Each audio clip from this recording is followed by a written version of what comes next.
Phone চুরি হওয়া তো বেশ স্বাভাবিক আজকের দিনে, কিন্তু ক্রিকেটারদের ফোন চুরি হওয়ার খবর পেলে কেমন মনে হবে, সেটা আবার চ্যাম্পিয়ন্স ট্রফির মঞ্চে। অবাক করার মতো তথ্য হলেও এমনটাই ঘটেছে। চ্যাম্পিয়ন্স ট্রফি খেলতে আসা রাচিন রবীন্দ্রের আইফোন চুরি হয়ে গেছে। সদ্য সমাপ্ত ত্রিদেশীয় সিরিজের একটা ম্যাচে ক্যাচ মিস করে চোটে পড়েছিলেন রবীন্দ্র। বল তার মুখে পড়ায় নাক ফেটে রক্তারক্তি কাণ্ড ঘটে যায়।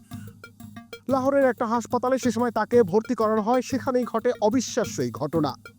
হাসপাতালে ভর্তি থাকাকালীনই এই কিউই তারকার ফোন চুরি হয়ে যায়। স্বাভাবিকভাবেই হতাশ হয়ে পড়েন তিনি। সেই সাথে প্রশ্ন ওঠে পাকিস্তানের নিরাপত্তা ব্যবস্থা নিয়েও। এখন পর্যন্ত তার ফোন উদ্ধার করা যায়নি।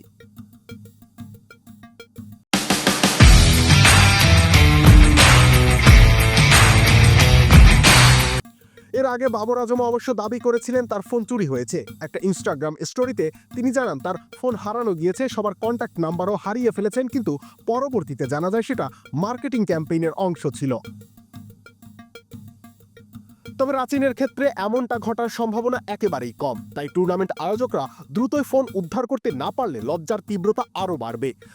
যদিও ইতোমধ্যে অনেকটা সময় পেরিয়ে গিয়েছে, তাই পাকিস্তানের সাইবার ইউনিটের সামর্থ্য নিয়েও প্রশ্ন তোলা যায়।